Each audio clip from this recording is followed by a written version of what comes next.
It's not cheating if we never said we were exclusive, she argued after I found the texts. You're right, I agreed, and started dating her sister. Now her family invites me to Thanksgiving, and her parents said she's not welcome if she makes it weird. Hey viewers, before we move on to the video, please make sure to subscribe to the channel and hit the like button if you want to see more stories like this. Thanks. Hey Reddit, title says it all, but if you're here for the full tea, grab a snack because this one's a slow burn family drama with a side of sweet, sweet irony. I'm 28am, and up until a few months ago, I was in what I thought was a committed relationship with Emily, 26F. We've been together for 2 years, living in a cozy apartment in a mid-sized Midwest city. I work in marketing, decent job, steady pay, and I've always been the reliable type. You know, the guy who plans date nights, remembers anniversaries, and picks up the slack when life gets tough. Emily, she's a graphic designer, creative and spontaneous, which I loved about her. Or at least, I thought I did. Let me back up and paint the picture of how loyal I was, because honestly, looking back, it makes the betrayal sting even more. When we met at a mutual friend's barbecue, it was instant chemistry. She was going through a rough patch. Her freelance gigs were drying up, and she was stressed about bills. I stepped up. I helped her update her portfolio, even connected her with some contacts from my job. 6 months in, she lost a big client and couldn't make rent, so I suggested she move in with me. We'll figure it out together, I said. And we did. I covered most of the expenses while she rebuilt her career. Flashback to last winter. She had a family crisis. Her parents were going through a messy divorce, and I drove her 3 hours each way to her hometown every weekend for 2 months straight. I skipped my own work happy hours, put off hanging with my buddies, all to be there for her. I even cooked her favorite meals when she was down, like that cheesy pasta bake she craved after long days. I wasn't perfect, but I was all in. No games, no side flings. I talked about our future, trips we'd take, maybe a house someday. She seemed on board, or at least she said she was. We'd cuddle up watching shows, and she'd whisper things like, "You're my rock." It felt real. But apparently, it wasn't exclusive in her mind.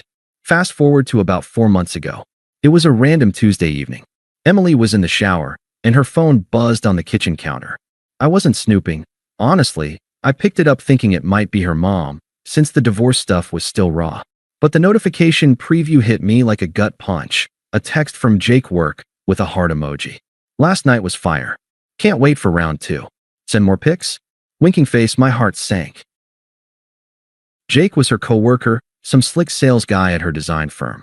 I'd met him once at a company happy hour, tall, flashy watch, the kind of dude who name drops his weekend adventures. I scrolled back a bit. Yeah, I know, but at that point, the trust was cracking. Texts going back weeks, flirty banter, inside jokes, and yeah, some explicit photos she'd sent him. Plans to meet up after work, lies about late nights at the office. One message from her, "You're so much more exciting than my routine at home." Ouch. I sat there on the couch, phone in hand, feeling the world tilt. Confusion washed over me first. Had I missed signs? Was I that blind? Then the hurt kicked in, deep and unfair. I'd given up so much for us, and this? But I didn't rage or smash anything. I just breathed, put the phone down exactly as I'd found it. When she came out of the shower, towel drying her hair, she saw my face and froze. "What's wrong?" she asked, all innocent. I held up her phone. "Jake, the texts." Care to explain? She didn't deny it. Didn't even look that guilty at first. She sat down across from me, sighing like I was the one being dramatic. "Okay, fine. We've been hanging out. But it's not a big deal." "Not a big deal? You've been sleeping with him, Emily. That's cheating." She rolled her eyes, actually rolled them, and crossed her arms. "It's not cheating if we never said we were exclusive. We never had that talk, remember? I mean, we've been together 2 years, but I didn't think we were, like, locked in. Jake he gets my creative side. We vibe on projects, and it turned into more. You're overreacting." I stared at her, the words twisting in my gut. "We live together. I support you. We talk about the future. That doesn't scream exclusive to you." "Look," she said, her tone turning smug, like she was explaining something obvious to a child. "Monogamy is outdated for some people. I need space to explore, to feel alive. You've been great, but it's all so predictable." Jake challenges me. He takes me on spontaneous trips, pushes my boundaries. You're safe, comfortable, but I deserve excitement. If you can't handle that, maybe we're not right. Her words landed like slaps, dismissive, cruel, wrapped in this twisted logic that made it sound like I was the problem for expecting loyalty. So you're choosing him? Just like that. She shrugged. I'm not choosing anyone. But yeah, I think we should take a break. You can stay here until you find a place, but I'm going to keep seeing Jake. It's my life. I nodded slowly, the silence stretching. Part of me wanted to argue, to point out every sacrifice, every late-night talk where she'd promised we were in this together. But what was the point? Begging? No, that wasn't me. You're right, I said calmly. We never defined it. So okay, we're done. Her eyes widened a bit, like she expected a fight. Wait, that's it. No yelling? No trying to win me back. What's there to win? You made your choice clear. I stood up, grabbed my keys. I'll pack my stuff tomorrow. Enjoy your freedom. And that was it. I walked out for a drive, letting the night air clear my head. No tears, no outbursts, just a quiet detachment settling in. The unfairness gnawed at me that night, alone in my car. Why me? I'd been the good guy, and she threw it away like trash. But fighting wouldn't change her. So I didn't. Update. All right, Reddit, if you're still with me, this is where things get interesting. After that confrontation, I didn't ghost her completely, at first. I came back the next day, packed my essentials into a couple of duffel bags while she was at work, and left a note. Rent's paid through the month. Good luck. No drama, no final speech. I crashed on a buddy's couch for a week, then found a small studio apartment downtown. It was basic, but mine. For the first time in years, I focused on me. The days after were rough, I'll admit. I'd wake up replaying her words. Predictable. Safe. It hurt, making me question everything. Flashback to a month before the discovery. I'd surprised her with tickets to an art exhibit she mentioned once, drove us there, held her hand as she gushed about the pieces. Now, that memory felt tainted. I sat with the confusion, the silence heavy. Why hadn't I seen the signs? Her late nights, the way she'd hide her phone. But I didn't wallow publicly. No social media rants, no bad-mouthing to mutual friends. I hit the gym, picked up running again, things I'd let slide to make time for her. Work-wise, I threw myself into projects, and it paid off. My boss noticed, and I landed a small promotion with a raise. It wasn't huge, but it felt like a win, a step toward rebuilding. Emily? She didn't reach out right away. In fact, for the first couple of weeks, it was radio silence from her end. I heard through the grapevine, mutual friends, that she was flaunting her new chapter online. Posts about weekend getaways with Jake, captions like living free and fierce woman dancing #NoStrings. It stung, seeing her act like our 2 years were nothing. But I didn't engage. Deleted the apps, focused on my routine. That's when Sarah entered the picture. Sarah, 25F, is Emily's younger sister. I'd met her a few times, family holidays, that sort of thing. She's a teacher, grounded and kind, with a dry sense of humor that always cracked me up. After the breakup, Emily's parents, who I'd grown close to during their divorce drama, invited me to their anniversary dinner. "You're still family to us," her dad said over the phone. Emily wasn't thrilled, but she didn't protest much, at least not then. At the dinner, Sarah and I ended up seated next to each other. We chatted about books, travel dreams, the usual. No flirting at first. It was just easy conversation. But there was a spark. A week later, she texted me, got my number from her mom, asking for book recommendations. We met for coffee, and it clicked. She knew about the breakup. Emily had spun it as mutual, but she didn't pry. "I'm sorry it ended like that," she said simply. "You deserve better." We started dating casually. Nothing vengeful on my part. It felt genuine. Sarah was the opposite of Emily. Appreciative, straightforward. She'd laugh at my dumb jokes, plan thoughtful outings. For the first time, I felt valued without having to prove it constantly. We kept it low-key at first, out of respect for the family dynamic. But word got back to Emily eventually. That's when karma started its slow roll. About 2 months post-breakup, I got the first text from Emily. "Hey, heard you're talking to Sarah? That's weird. Can we meet up? Miss our talks." I didn't respond right away. Why now? Turns out, things with Jake were crumbling. From what Sarah told me, she heard it from their mom. Jake was never serious. He saw Emily as a fun fling, but he had a girlfriend on the side. When that blew up, he ghosted Emily hard. Left her hanging after a weekend trip, even stuck her with the hotel bill. Her job? Office gossip about the affair tanked her reputation. She got passed over for a promotion and was on thin ice. Freelance gigs dried up again, and she was scraping by. Her texts escalated. A few days after the first. Seriously ignoring me? That's mature. Jake was a mistake. I see that now. You were always there for me. Let's grab coffee and talk it out. Still, I kept it minimal. Replied once. Not interested. Moved on. That lit the fuse. She called me that night, voice shaky at first. Hi, it's me, she said when I picked up.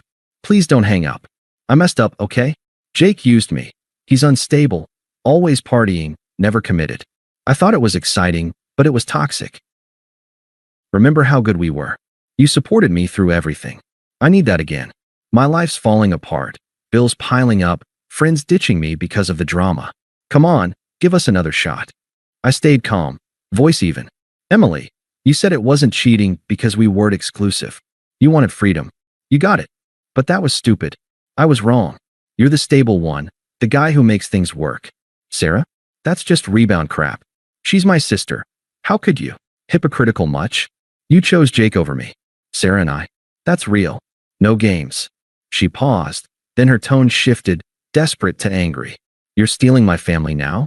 Mom and Dad keep asking about you, saying you're such a good guy. It's bullshit. You're doing this to hurt me. Not about you anymore, I said firmly. This is my life. She hung up, but the attempts didn't stop. Her best friend, some toxic enabler named Lisa, texted me next. Dude, you're being petty AF. Emily's hurting. Man up and talk to her. Family's complicated, but dating her sister? Low blow. I ignored it. Then Emily's mom called, initially on Emily's behalf. Honey, Emily's in a bad spot. She's regretful. Maybe hear her out. But after I explained my side, calmly, no trash talking, the mom flipped. I had no idea it was that bad. You've always been respectful. If you're happy with Sarah, we're happy for you. From then on, the parents sided with us. Invited Sarah and me to family brunches. Even helped me move into a better apartment. Emily? She became the outsider, her manipulation exposed. Friends stopped defending her when the full story spread. Mutual acquaintances whispered about how she'd played me. As Thanksgiving neared, her desperation peaked. More texts, apologetic ones like, I can't stop thinking about us. Please, let's fix this. Then furious, you're a joke. Enjoy my sloppy seconds with Sarah. You'll regret this when she sees the real you. I blocked her after that. Focused on my growth, new hobbies, stronger friendships, a relationship with Sarah that felt effortless. She appreciated the little things, like how I'd supported her family. You're not predictable, she'd say. You're dependable. That's rare. Meanwhile, Emily unraveled further, got laid off after a blowout at work, moved back in with her parents temporarily. Isolated, broke, reputation in tatters. Karma didn't need my help. It just happened. Update. By now, Reddit, you can probably guess where this is headed. 3 months after the breakup, Emily's life was in freefall, and her attempts to reel me back and went from subtle to straight up unhinged. I'd blocked her number after that angry text barrage, but she found ways around it. New numbers, emails, even showing up places she knew I'd be. Her friends kept chiming in too, those toxic enablers who'd probably cheered her on during the affair. One of them, Lisa again, left a voicemail. You're destroying her, you know that? Dating her sister is twisted. Grow up and fix what you broke. I deleted it without a second thought. What I broke? Nah, that was all her. Sarah and I were solid by then. We'd gone on a few low-key trips, a weekend hike in the nearby hills, a visit to a local bookstore festival. She opened up about how Emily had always been the dramatic one in the family, manipulating situations to her advantage. She'd borrow my clothes without asking, then act like I was the petty one for wanting them back, Sarah said once, laughing it off. But it made sense. Emily's twisted logic wasn't new. Me? I was thriving. The promotion at work led to more responsibility, but the good kind. I started a side gig consulting for small businesses on marketing, pulling in extra cash. Life felt balanced, free from the eggshells I'd walked on with Emily. But Emily wasn't done. Her mid-desperation phase hit about a week after I blocked her. She emailed me from a work address, subject line, "Please read this." The body was a wall of text, apologies mixed with sob stories. I can't believe how bad things got with Jake. He was abusive, you know? Emotionally. Always making me feel small, then disappearing for days. I lost my job because of the rumors. He spread them to cover his ass. Now I'm crashing on a friend's couch, scraping by with odd gigs. Remember when you helped me through tough times? I need that guy back. I'm sorry for everything. Let's meet, just talk. I didn't reply. What was there to say? Her karma was her own doing. But she escalated. 2 days later, she showed up at my new apartment. Must have gotten the address from a mutual. I opened the door, and there she was, eyes red-rimmed, hair messy, looking nothing like the confident woman who'd dismissed me months ago. "Can I come in?" she asked, voice trembling. "Just for a minute. Please." I stepped aside, but kept it professional, arms crossed, no inviting gestures. "Make it quick." She paced the living room, wringing her hands. "Okay, look, I know I screwed up. Badly. Saying we weren't exclusive was bullshit. I was scared of committing, but Jake made me see how good I had it with you. You're stable, kind. I threw it away for excitement that wasn't real. Now everything's gone. Job, friends, even mom and dad are distant. They keep talking about you and Sarah like you're the golden couple. It's killing me. Give me another chance. I'll cut off Jake, therapy, whatever. We can fix this." Her words dripped with hypocrisy. The same woman who'd called me predictable, now begging for my stability. I shook my head. "Emily, you justified cheating with freedom. You got it. I'm not your safety net anymore. But I love you," she burst out, tears starting. "I see that now. She's copying me, trying to one-up. Tell her to back off. We're meant to be." "That's rich," I said evenly. "You discarded me like I was nothing. Sarah values what you took for granted. This isn't about fixing anything. It's over." She shifted from pleading to pissed in seconds, face flushing. "Oh, so now you're the victim? You moved on to my sister to spite me. That's low. Mom and dad are blind. They think you're perfect, but you're just manipulative. If you don't end it with her, I'll make sure everyone knows what a creep you are. Threats now? Shows your true colors." I opened the door. "Time to go." She stormed out, muttering curses. That encounter left me unshaken, more like validated. Her desperation was pathetic, a far cry from the smug dismissal in our kitchen. But it wasn't over. Peak desperation came a week later, right before Thanksgiving. Sarah and I were at a small gathering with mutual friends, people who'd known both sisters. Emily crashed it, uninvited, cornering us by the snack table. "What the hell?" she hissed, glaring at Sarah first. "You're my sister. How could you steal my ex? Family doesn't do that." Sarah stayed calm. "Emily, this isn't the place." But Emily turned to me, voice rising. "And you, parading around with her like I don't exist. I poured my heart out, and you ignore me? Jake dumped me flat, said I was too clingy. Now I'm alone, broke, and you two are playing house? Stop this now. Tell her it's a mistake. We can go back to how it was." Friends stared, the room going quiet. Her hypocrisy hung in the air. She betrayed me publicly with posts about Jake, but now accused us of betrayal. I met her eyes, voice steady. "Emily, you ended us. Chose your path. Sarah and I. That's none of your business. Go home. You'll regret this," she snapped, tears streaming. "When she sees you're boring, she'll leave too. And I'll be there laughing." Sarah squeezed my hand as Emily left in a huff. Whispers started, friends finally seeing her manipulation. One even said to me later, "Dude, you dodged a bullet." It felt like the power had fully flipped. She was desperate, unraveling, while I stood firm, emotionally miles ahead. Final update. Thanksgiving rolled around, and it was the perfect storm for closure. Emily's parents had invited Sarah and me weeks earlier, making it clear, "You're welcome anytime." As for Emily, we'll see. They'd heard the full story by then, pieced together from Sarah and mutuals. They saw Emily's side as toxic, her affair as the real betrayal. "You've been more of a son than we expected," her dad told me on the phone. Emily was invited too, but with a warning, "Don't make it weird or stay home." She showed up anyway, looking gaunt, forced smile plastered on. The house smelled like turkey and pie, table set for 8, parents, Sarah, me, an aunt, a couple cousins. Emily arrived late, eyes darting to Sarah and me sitting close. Dinner started civil, small talk about work, weather, but tension simmered. Midway through, Emily pulled me aside to the kitchen under pretense of helping with dishes. "Okay, this has to stop," she whispered urgently. "Seeing you here, with my family? It's torture. I admit it. I was cruel, manipulative. Jake was a user. He left me with nothing. No job, no savings. But you're thriving. I want that back. Please, end it with Sarah. We can rebuild. I'll change." Her pleas were desperate, voice cracking, but I felt nothing. No sympathy, no pull. She'd become irrelevant, a chapter closed. I leaned against the counter, calm as ever. "Emily, remember your words? It's not cheating if we're not exclusive. You were right, we weren't locked in. Turns out, that logic freed me too. I've built something real with Sarah. She sees me, values me. Your families welcome me because they see it. You're not part of my happiness anymore. That ship's sailed. But, family Thanksgiving. This was our thing," she protested, anger flickering. "You're replacing me in my own home? How is that fair? Fair?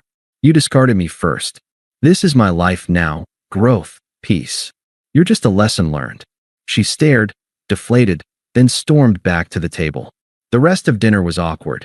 She picked at her food, shooting glares. When her mom asked about her job search, Emily snapped, "Why don't you ask your new favorite son?" The parents exchanged looks, and her dad said quietly, "Emily, we warned you. If you can't be civil, maybe head out." She left early, slamming the door. The aunt whispered, "About time someone stood up to her dramatics." We finished with pie, laughs, toasts to new beginnings. Sarah and I drove home hand in hand, her head on my shoulder. "You're amazing," she said. For the first time, I felt completely free, emotionally evolved, her irrelevance crystal clear. Thanks for watching. Make sure to subscribe to the channel and hit the like button. What do you think about this story? Share it in the comments.